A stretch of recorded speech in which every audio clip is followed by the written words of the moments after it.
Board के लिए बहुत महत्वपूर्ण होने वाला है। यहाँ पे सब्जेक्टिव्स लिए हैं, सारे सवाल है बच्चों, पूरा देखिए, और बेहतरीन सवाल है यहाँ पे। एग्जाम में 110% यहाँ से टच करेगा सवाल। सब्जेक्टिव्स का सारा सवाल यहाँ पे है। 40 में 40 सब्जेक्टिव्स में आप लोग कैसे लाओगे, सारा डिटेल्स यहाँ पे बताया गया है। आप लोग पूरा वीडियो देखिए और बेहतरीन तरीके से यहाँ पे समझाया भी। पहले 2-2 नंबर अंक का पूछा जाएगा बच्चों, तो खंड क से। अब पूरा डिटेल्स में आपको पूरा बताएं, जो इंपॉर्टेंट है वीवीआई सवाल है।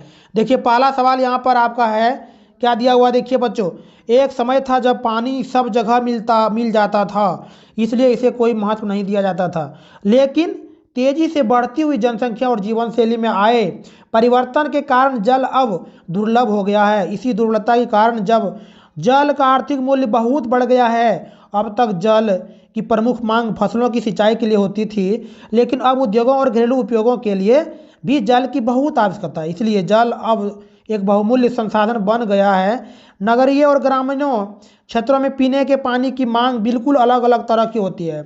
नगरीय क्षेत्रों में सामान्यतः जल का एक ही स्रोत होता है और उसी से सभी की आवश्यकताएं पूरी होती है। नगरीय क्षेत्रों में जल झीलों या कृत्रिम जलाशयों या नदियों के तल में गहरे खोदे गए कुआं और नलकूपों से लाकर इकट्ठा किया जाता है।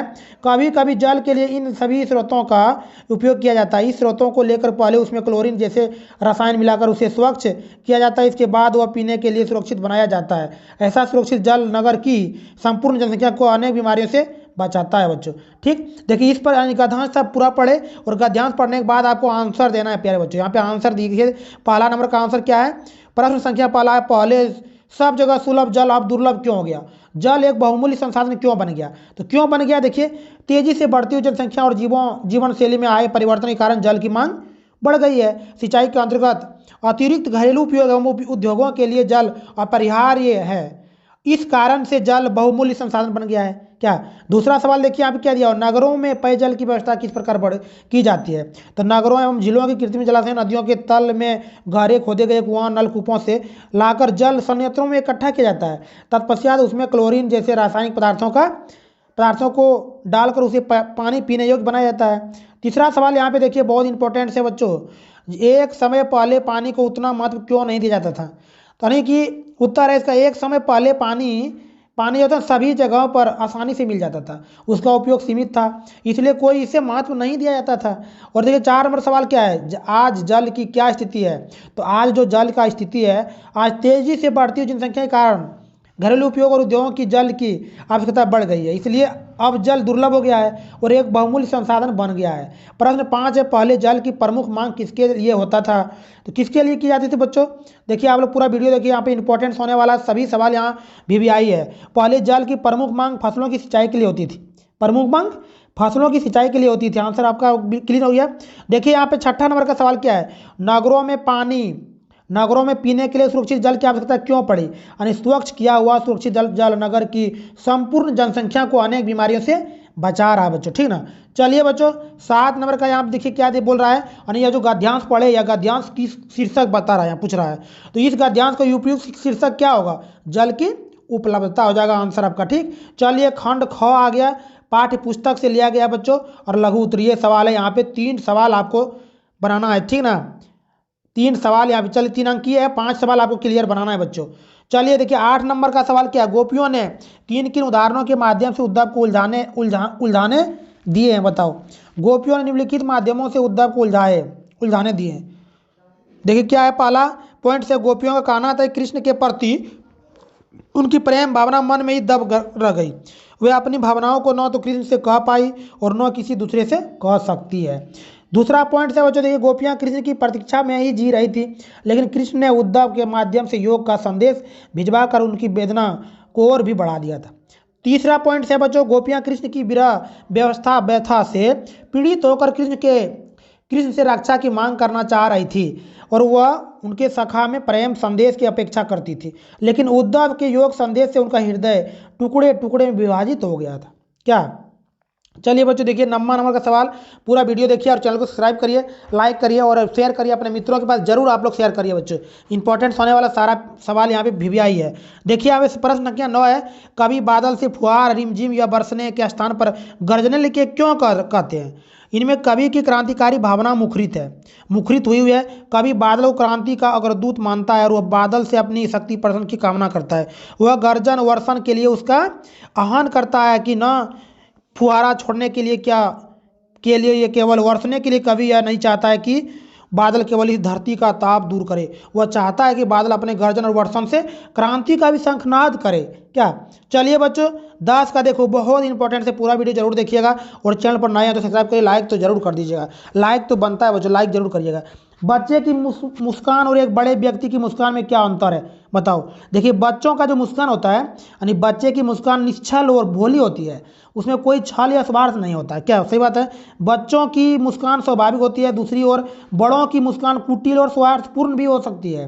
वे अपनी मुस्कान को माप तोल कर स्वार्थ के लिए प्रदर्शित करते हैं। वे कभी अपनी प्रशंसा व्यक्त करने के लिए भी करते हैं। बड़े लोगों की मुस्कान लोक व्यवहार का एक अंग भी होती है। ठीक ना? चलिए 11 का सवाल देखिए प्यारे बच्चों, पूरा वीडियो जरूर देखिएगा, बेहतरीन है, इंपॉर्टेंट होने वाला है पूरा वीडियो। और अगर यहाँ पे सब्जेक्टिव का भी पूरा कराया जा रहा है बच्चों, ऑब्जेक्टिव भी कराया, लाइव क्लास भी यहाँ चलाया जा रहा है बच्चों। लेखक ने फादर बुल्के को मालवीय करुणा की दिव्य चमक क्यों कहा है? देखिए उत्तर है इसका, लेखक ने फादर बुल्के को मानवीय करुणा की दिव्य चमक इसलिए कहा है क्योंकि फादर के मन में सबके लिए एक जैसा भाव था। वे सबके प्रति वात्सल्य भाव रखते थे और वे सरल दयालु स्वभाव के व्यक्ति थे। वे कभी किसी कुछ नहीं चाहते थे। उन्होंने लेखक के पुत्र के मुंह में पहला अन्न डाला और उसकी मृत्यु पर सांत्वना भी दी। वास्तव में उनका हृदय सदा दूसरों के स्नेह में पिघला रहता था। उस तरलता की चमक उन्हें चेहरे पर साफ दिखाई देती थी बच्चों। चलिए प्यारे बच्चों 12 नंबर का सवाल देखो, बहुत इंपॉर्टेंट होने वाला है, पूरा वीडियो जरूर देखिएगा आप लोग। देखिए 12 नंबर का, चैनल को सब्सक्राइब करिए, शेयर करिए। लेखिका के व्यक्तित्व पर किन किन व्यक्तियों का किस रूप में प्रभाव पड़ा? तो लेखिका के व्यक्तित्व पर मुख्यतः 2 व्यक्तियों के प्रभाव पड़े।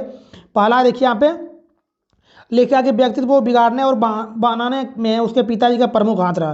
प्रारंभ में लेखिका के पिता ने लेखिका में हीन भावना का समावेश किया। उन्होंने उसे शकी और विद्रोही बताया।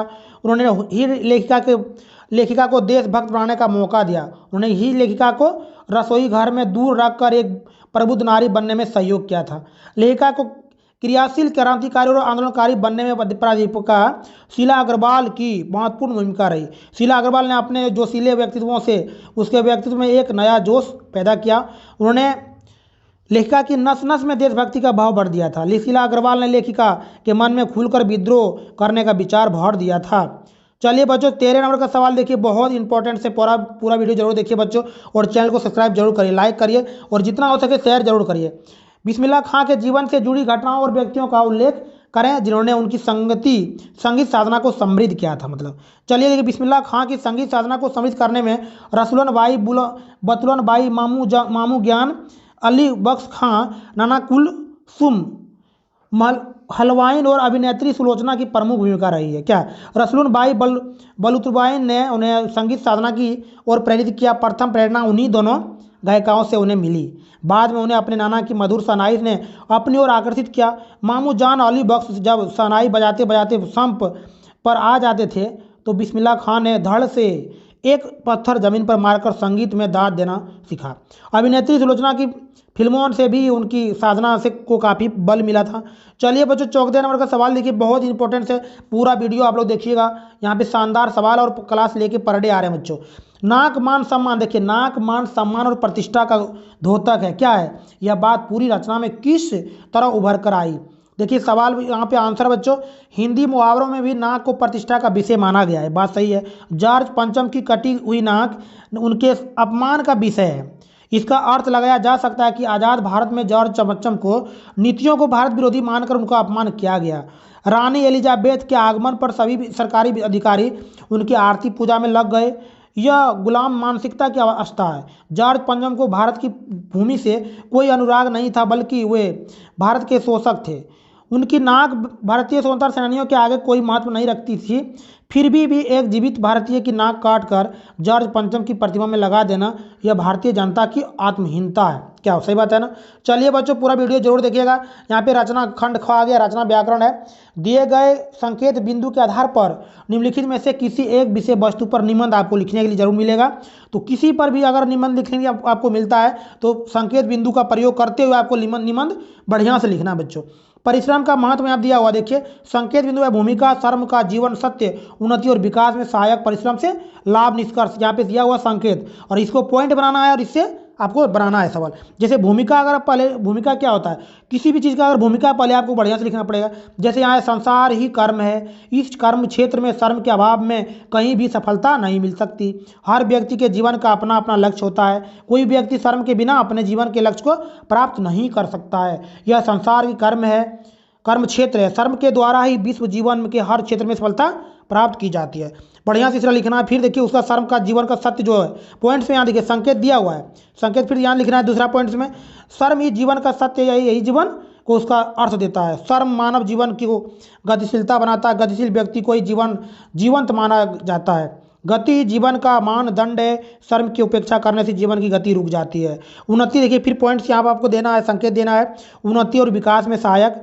आप लोगों को पूरा बढ़िया से बनाना वीडियो यहाँ पे बच्चों, और अच्छा से आप लोगों को कॉपी में बढ़िया से लिखना है। परिश्रमी व्यक्ति में सभी प्रकार की कठिनाइयों से संघर्ष करते हुए अपने रास्ते का निर्माण करने का दाम्पत्य साहस होता है। परिश्रमी व्यक्ति कर्महीन और भाग्यवादी नहीं होता। किसी भी क्षेत्र में आप देखें परिश्रमी व्यक्ति पर जीवन में लक्ष्मी की कृपा बनी रहती है। क्या बात सही है ना। फिर पॉइंट्स आपको बनाना बच्चों, ठीक ना।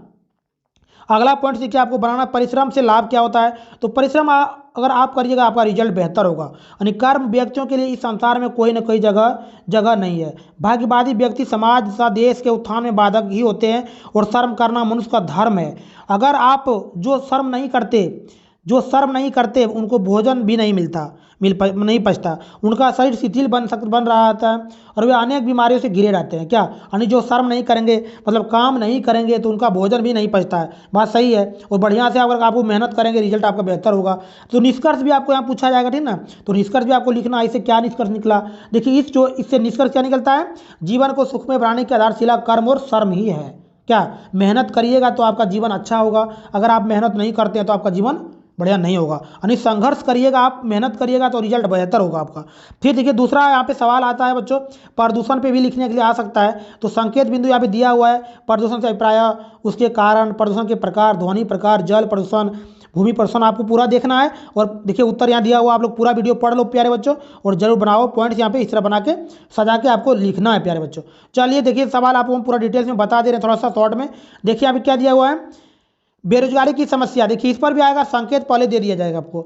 भूमिका, अर्थ, कारण, दुष्परिणाम पढ़ना, इसके आधार पे पॉइंट्स बनाना है। भूमिका कैसे लिखना है, देखिए बेकारी सामान्य अर्थ है, काम का अभाव है, बेकारी बेरोजगारी की विशिष्ट अर्थ है, रोजगार आजीविका का अभाव है। तो आपको बनाना है बढ़िया से। और फिर देखिए पॉइंट्स यहाँ पे देना है आपको। फिर तीसरा पॉइंट्स बेकारी के कारण देना है, ठीक। फिर बेकारी की समस्या के परिणाम देना है। यानी कि संकेत से आपको पूरा निबंध आपको लिख देना है बच्चों। 16 नंबर में देखिए एक चिट्ठी लिखने के लिए आपको जरूर मिलेगा, आवेदन लिखना है। यानी कि किसी के बारे में, अपने बारे में, किसी के बारे में आपको लिखने के लिए जरूर मिलेगा, ठीक है ना। तो जिस पर भी आपको मिलता है बना के बढ़िया से लिखना है। सेवा में श्रीमान आपको लिख सकते हैं। अगर किसी हेडमास्टर के पास लिखने के लिए बोलेगा तो लिखिएगा सेवा में श्रीमान प्रधानाध्यापक महोदय, क्या। और फिर यहाँ पे भाई के पास लिखने बोलेगा प्रिय अजय, प्रिय परमेल, जो भी आपका नाम है भाई का बना के, और फिर यहाँ पर डिटेल अपना देकर बनाना है बच्चों। देखिए अथवा में भी आपको मिलेगा। चलिए प्यारे बच्चों वीडियो बेहतरीन अगर लगे तो आप लोग लाइक करिए।